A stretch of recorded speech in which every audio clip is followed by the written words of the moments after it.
નમસ્કાર મિત્રો, આપણી યુટ્યુબ ચેનલ યોજના માર્ગદર્શન પર તમારું સ્વાગત છે। તો આપણે આજે વાત કરીશું પીવીસી પાઇપલાઇન યોજના એટલે કે વોટર કેરિંગ પાઇપલાઇન યોજના। તો મિત્રો, આજના આર્ટિકલમાં આપણે ખેડૂત કલ્યાણ અને સહકાર વિભાગ દ્વારા ખેડૂતો માટે ઘણી યોજનાઓ ચલાવવામાં આવે છે, જેમાંથી આ એક પીવીસી પાઇપલાઇન યોજના અગાઉના આર્ટિકલમાં આપણે બેટરી પંપ સહાય યોજના, તાડપત્રી સહાય યોજના, ટ્રેક્ટર સહાય યોજનાની વિગતવાર માહિતી મેળવી હતી। તો ચાલો જાણીએ કે વોટર કેરિંગ પાઇપલાઇન યોજના શું છે, યોજનાનો હેતુ શું છે, આ યોજનાનો લાભ કયા ખેડૂતોને મળશે, આ યોજનામાં કેટલો લાભ મળશે, આ યોજનામાં અરજી કરવા માટે કયા કયા ડોક્યુમેન્ટ જોઈએ, આ માટે આર્ટિકલને અંત સુધી વાંચવો પડશે મિત્રો। તો વાત કરીએ તો વોટર કેરિંગ પાઇપલાઇન યોજનાનો ઉદ્દેશ્ય શું છે, વોટર કેરિંગ પાઇપલાઇન યોજના હેઠળ કયા ખેડૂતોને લાભ મળશે અને પાત્રતા અને તેની શરતો, વોટર કેરિંગ પાઇપલાઇન યોજનામાં મળવાપાત્ર સહાય છે, અરજી કરવા માટેના કયા કયા ડોક્યુમેન્ટ જોઈએ, વોટર કેરિંગ પાઇપલાઇન યોજનામાં અરજી કરવાની છેલ્લી તારીખ શું છે, કેવી રીતે ઓનલાઈન અરજી કરવી, ઓનલાઈન અરજી કર્યા પછી શું કરવાનું, અને વોટર કેરિંગ પાઇપલાઇન યોજના માટેની મહત્વપૂર્ણ લિંક્સો તમને આમાં અમે આ વિડીયોમાં દર્શાવીશું। તો મિત્રો, તમે અંત સુધી અમારો વિડીયો જુઓ, જેમાં સંપૂર્ણ તમને માહિતી આપવામાં આવશે। ખેડૂત કલ્યાણ અને સહકાર વિભાગ દ્વારા ખેડૂતની આવક બમણી કરવા અનેક યોજના બનાવવામાં આવે છે। આ યોજના થકી ખેડૂતોને આર્થિક વિકાસ કરવાનો છે, જેને એક યોજના છે પીવીસી પાઇપલાઇન યોજના। આ યોજના થકી ખેડૂતને ખેતરમાં પાઇપલાઇન નાખવા માટે મળશે ₹22,500 સુધીની સહાય મળવાપાત્ર છે, જેમાં યોજનાનું નામ છે પાઇપલાઇન યોજના। આર્ટિકલની ભાષા જોઈએ તો ગુજરાતી અને અંગ્રેજી બંને આર્ટિકલમાં ઉપલબ્ધ છે। વિભાગનું નામ જોઈએ તો ખેતીવાડી વિભાગ છે। કયા લાભાર્થીઓને સહાય મળે છે, તો ગુજરાત રાજ્યના પાત્રતા ધરાવતા ખેડૂત મિત્રોને આ લાભની સહાય મળે છે। શું સહાય મળે છે, તો ₹22,500 સુધીની સહાય મળવાપાત્ર થશે। ઓફિશિયલ વેબસાઇટ જોઈએ તો મિત્રો i-ખેડૂત.gujarat.government.in ની ઓફિશિયલ વેબસાઇટ જે તમે આ સ્ક્રીન પર જોઈ શકો છો। અરજીની પદ્ધતિ જોઈએ તો ઓનલાઈન અરજી છે। અરજી કરવાની છેલ્લી તારીખ જોઈએ તો મિત્રો 17/11/2025 છેલ્લી અરજી કરવાની તારીખ છે, તેથી ખેડૂતે વહેલા આ ફોર્મ ભરવા વિનંતી। વોટર કેરિંગ પાઇપલાઇન યોજનાનો ઉદ્દેશ શું છે, તો પાણીની ઉદ્ગમ સ્થાનની ખેતર સુધી લઈ જવા માટે પાણીનો ઘણો વ્યય થાય છે, તેથી પાણીનો વ્યય ઓછો થાય અને પાણીને ઝડપી ખેતરે લઈ જવા માટે વોટર કેરિંગ પાઇપલાઇન સહાય યોજના અમલમાં મૂકવામાં આવી છે। વોટર કેરિંગ પાઇપલાઇન યોજના હેઠળ કયા ખેડૂતોને લાભ મળશે, તો રાજ્યના ખેડૂતોને વોટર કેરિંગ પાઇપલાઇન પર સહાય મેળવવા માટે તેની ચોક્કસ પાત્રતાઓ નક્કી થયેલ છે। જો તે પાત્રતાનું પાલન તમારી સાથે થશે તે ખેડૂતને આ યોજનાનો લાભ મળશે। જે પાત્રતા નીચે મુજબ છે મિત્રો, આપણે જોઈએ તો અરજદાર ખેડૂત ગુજરાત રાજ્યનો હોવો જોઈએ। આ યોજનાનો લાભ નાના ખેડૂત, સીમાંત અથવા મોટા ખેડૂત પ્રકારના ખેડૂતોને મળશે। અરજદાર ખેડૂત પાસે પોતાનું જમીન રેકોર્ડ ધરાવતો હોવો જોઈએ। ખાતા દ્વારા વખતો વખત જાહેર કરેલ પ્રાઇસ ડિસ્કવરીના હેતુ માટે તૈયાર કરેલ પેનલમાં સમાવિષ્ટ ઉત્પાદકતાના અધિકૃત વિક્રેતા પાસેથી લાભાર્થી ખેડૂતે ખરીદી કરવાની રહે છે। ત્યારબાદ વાત કરીએ તો વોટર કેરિંગ પાઇપલાઇન યોજનામાં મળવાપાત્ર સહાય, તો અહીં પીવીસી પાઇપલાઇન યોજના 2025 હેઠળ મળતી સહાય નીચે મુજબ છે, જેમાં સામાન્ય ખેડૂતો માટે ખરીદી કિંમતના 50% અથવા ₹15,000 પ્રતિ લાભાર્થી, બેમાંથી જે ઓછું હોય તે, એચડીપી પાઇપ માટે ₹50 પ્રતિ મીટર, પીવીસી પાઇપ માટે ₹35 પ્રતિ મીટર, એચડીપી લિમિટેડ વોવેન લે ફ્લેટ ટ્યુબ માટે ₹20 પ્રતિ મીટર પ્રતિ લાભાર્થીએ મળવાપાત્ર છે। તેવી જ રીતે મિત્રો, અનુસૂચિત જાતિના ખેડૂતો માટે ખરીદ કિંમતના 75% અથવા ₹22,500 પ્રતિ લાભાર્થી, બેમાંથી જે ઓછું હોય તે મળવાપાત્ર રહેશે। તેવી જ રીતે વાત કરીએ તો અનુસૂચિત જનજાતિના ખેડૂતો માટે ખરીદ કિંમતના 75% અથવા ₹22,500 પ્રતિ લાભાર્થી, બેમાંથી જે ઓછું હોય તે, અથવા તો એચડીપી પાઇપ માટે ₹75 પ્રતિ મીટર, પીવીસી પાઇપ માટે ₹52.50 પ્રતિ મીટર અને HDP limited woven flat tube pipe માટે ₹30 પ્રતિ મીટર મળવાપાત્ર છે સહાય। વોટર કેરિંગ પાઇપલાઇન યોજનામાં અરજી કરવા માટે કયા કયા ડોક્યુમેન્ટ જોઈએ, તો પીવીસી પાઇપલાઇન યોજનાનો લાભ લેવા માટે i-ખેડૂત પોર્ટલ પરથી ઓનલાઈન અરજી કરવાની રહેશે, જેના માટે નીચે મુજબના ડોક્યુમેન્ટની જરૂર રહેશે, ત્યારે જ તમે ફોર્મ ભરી શકશો। સૌપ્રથમ જોઈએ તો લાભાર્થીનું આધાર કાર્ડની ઝેરોક્સ, ત્યારબાદ જોઈએ તો રેશન કાર્ડની ઝેરોક્સ, જો ખેડૂત લાભાર્થી એસસી જાતિનો હોય તો જાતિનું સર્ટિફિકેટ જે જ્ઞાતિનો લાગુ પડતું હોય તેનું, જો ખેડૂત લાભાર્થી એસટી જાતિનો હોય તો જાતિનું સર્ટિફિકેટ,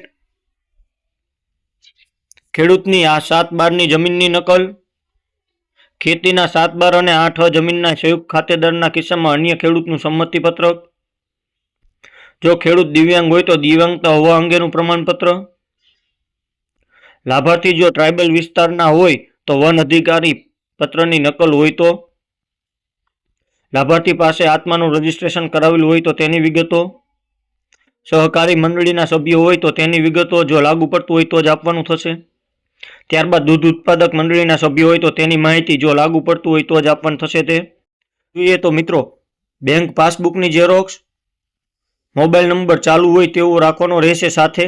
અને ત્યારબાદ વાત કરીએ કે વોટર કેરિંગ પાઇપલાઇનની છેલ્લી તારીખ કઈ છે. તો મિત્રો પીવીસી પાઇપલાઇન યોજના 2025માં અરજી કરવા માટેની મહત્વપૂર્ણ તારીખમાં અરજી કરવાની તારીખ એટલે કે 10/11/2025 થી લઈને અરજી કરવાની છેલ્લી તારીખ 17/11/2025 સુધી જ છે.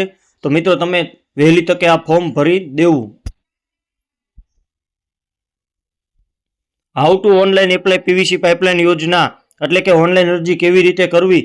પીવીસી પાઇપલાઇન યોજનાનો લાભ લેવા માટે આઈ ખેડૂત પોર્ટલ પર તમારે ઓનલાઈન અરજી કરવાની રહેશે અને સાથે ઓનલાઈન અરજી કર્યા પછી તમે થોડીક ઓફલાઈન પ્રક્રિયા કરવાની રહેશે, જેની સંપૂર્ણ માહિતી નીચે આપેલી છે. સૌપ્રથમ તમારે તમારા મોબાઈલ, કોમ્પ્યુટર કે કોઈપણ ડિવાઇસમાં ગૂગલ ઓપન કરવાનું રહેશે. હવે ગૂગલ સર્ચમાં જઈને આઈ ખેડૂત ટાઈપ કરવાનું રહેશે. હવે તમારી સામે આઈ ખેડૂત પોર્ટલની સત્તાવાર વેબસાઇટ તમારી સામે આવશે. જે મિત્રો તમે ખોલ્યા બાદ આ એક પેજ તમે જોઈ રહ્યા છો સ્ક્રીન પર તેવું ખુલશે. ત્યારબાદ હવે આઈ ખેડૂત પોર્ટલની સત્તાવાર વેબસાઇટ ઓપન કરો. હવે તમારી સામે આઈ ખેડૂત પોર્ટલ વેબસાઇટનું હોમ પેજ ખુલીને આવશે. હવે હોમ પેજ પર તમને ઉપર મેનુમાં યોજના દેખાશે, તેના પર ક્લિક કરવાનું રહેશે. હવે વેબસાઇટ પર યોજના પર ક્લિક કર્યા પછી તમારી સામે એક ન્યૂ પેજ ખુલશે, જેમાં તમારે ખેતીવાડી યોજનાઓ પર ક્લિક કરવાનું રહેશે. મિત્રો તેની ઉપર ક્લિક કરતાની સાથે જ હવે ખેતીવાડી યોજનાઓ ખોલ્યા બાદ તેમાં સિંચાઈ સુવિધા માટેના ઘટકોની વિભાગ જોવા મળશે. તમે મિત્રો જે આ સ્ક્રીન પર જોઈ શકો છો. ત્યારબાદ આ વિભાગ ક્રમ નંબર 2 પર આવેલી વોટર કેરિંગ પાઇપલાઇન પર ક્લિક કરો, જેમાં વોટર કેરિંગ પાઇપલાઇન યોજનામાં અરજી કરો તેના પર ક્લિક કરીને નવું પેજ ખોલવાનું રહેશે.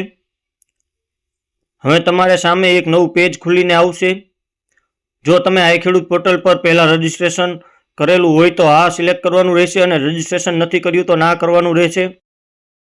હવે ફરી તમારી સામે એક ન્યૂ પેજ ઓપન થશે, જેમાં આ પેજમાં તમને એક ફોર્મ જોવા મળશે, જે મિત્રો તમે આ મુજબ જોઈ શકો છો.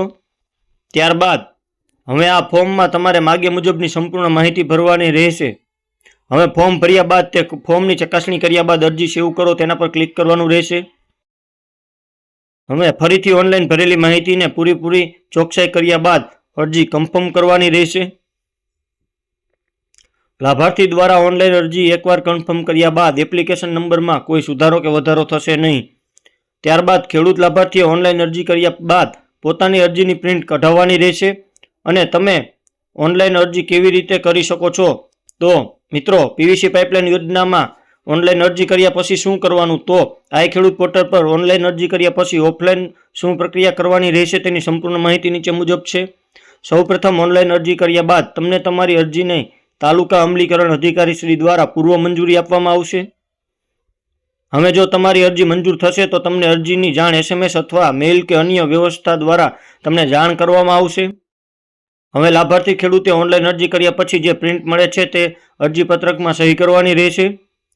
સહી કરેલ તે પ્રિન્ટઆઉટ સાથે અહીં ઉપર લેખમાં આપેલા તમામ ડોક્યુમેન્ટ તે પ્રિન્ટઆઉટની સાથે જોડવાના રહેશે. હવે આ તમામ ડોક્યુમેન્ટ તમારે તમારા ગ્રામસેવક, વિસ્તરણ અધિકારી કે તાલુકા અમલીકરણ અધિકારી પાસે જમા કરાવવાના રહેશે. આ રીતે તમારી ઓનલાઈન અને ઓફલાઈન સંપૂર્ણ પ્રક્રિયા પૂર્ણ થશે અને વોટર કેરિંગ પાઇપલાઇન યોજનાનો લાભ આપવામાં આવશે. મિત્રો ત્યારબાદ પીવીસી પાઇપલાઇન યોજનાના હેલ્પલાઇન નંબર જોઈએ તો ખેડૂત મિત્રો અહીં અમે આ લેખમાં પીવીસી પાઇપલાઇન યોજના વિશે સંપૂર્ણ માહિતી આપી છે, પરંતુ તમને આ યોજના વિશે હજી પણ કોઈ પ્રશ્ન હોય તો તમે વધુ માહિતી માટે તમારા વિસ્તારના ગ્રામસેવક, તાલુકા કક્ષાએ વિસ્તરણ અધિકારી અથવા જિલ્લા કક્ષાએ જિલ્લા ખેતીવાડી અધિકારી શ્રીનો સંપર્ક કરીને આ વોટર કેરિંગ પાઇપલાઇન યોજના વિશે વધુ માહિતી મેળવી શકો છો. તો મિત્રો આમાં અમુક લાભાર્થીને પ્રશ્નો હોય છે, તો તેના વિશે આપણે વાત કરીએ કે વોટર કેરિંગ પાઇપલાઇન યોજનાનો લાભ લેવા અરજી કઈ રીતે કરવી. તો વોટર કેરિંગ પાઇપલાઇન યોજનાનો લાભ લેવા માટે તમારે આઈ ખેડૂત પોર્ટલની વેબસાઇટ પરથી અરજી કરવાની રહેશે. વોટર કેરિંગ પાઇપલાઇન યોજના હેઠળ કેટલા ટકા સુધી લાભ મેળવી શકે છે. તો વોટર કેરિંગ પાઇપલાઇન યોજના હેઠળ મળતી સહાયની સંપૂર્ણ માહિતી આર્ટિકલમાં ઉપર આપેલ છે તે મુજબ મળવાપાત્ર રહેશે. ત્યારબાદ જોઈએ તો પીવીસી પાઇપલાઇન યોજનામાં અરજી કરવાનો સમયગાળો કેટલો છે? તો આ યોજનામાં અરજી કરવાની શરૂઆતની તારીખ 10/11/2025 થી અને અરજી કરવાની છેલ્લી તારીખ જોઈએ તો 17/11/2025